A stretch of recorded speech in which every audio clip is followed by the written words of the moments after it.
Government faces pushback as it passes the buck on FSCS levy. The government has faced pushback over the calculation model for the Financial Services Compensation Services (FSCS) levy after the Economic Secretary to the Treasury claimed it was the FCA's responsibility. In the House of Commons this week, Glen MP was questioned over discussions the Treasury had with stakeholders and FCA representatives over a review of the calculation of the levy. The FSCS had said it was raising the levy to pay for the rising number of Sipp complaints, prompting many advisers to contact their local MPs to complain.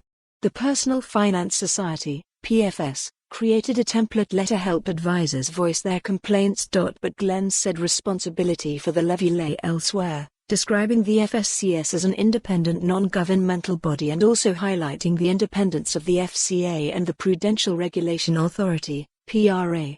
The FSCS levy is set annually by the FSCS within a limit set by the FCA and PRA. It is for the FCA and PRA to consider the impact of the levies on the firms they regulate, acting in line with their statutory duties.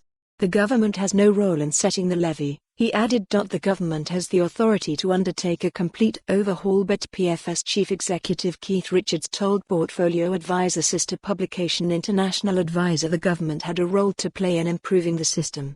Glen was factually answering a specific question about the calculation of the levy which, of course, falls within the remit of FCA/FSCS, as he stated. Richards said. But only the government has the authority to undertake a complete overhaul and reform a broken FSCS and the evident failure of FSCS, which would require legislative change. The PFS has been campaigning to reform the levy system for the past few years and has contacted the Treasury, Chancellors and FCA on the matter. It remains in contact with the FCA and Treasury over the levy as well as the increased Financial Ombudsman Service, FOS, compensation limit and hardening professional indemnity, PI, market. It has touted a potential solution, which it calls a Savings and Investment Monetary Protection and Education Levy, simple. This would be collected centrally by government and paid into a pooled risk-based fund which would eliminate the need for PI insurance as the fund would operate in a similar way, including an excess for upheld cases. Funding model overhaul for FSCS levy. In a 2018 review, the FCA concluded the FSCS levy model was fairly funded. But many advisers agree with PFS Richards and believe the funding of the lifeboat scheme is not working anymore.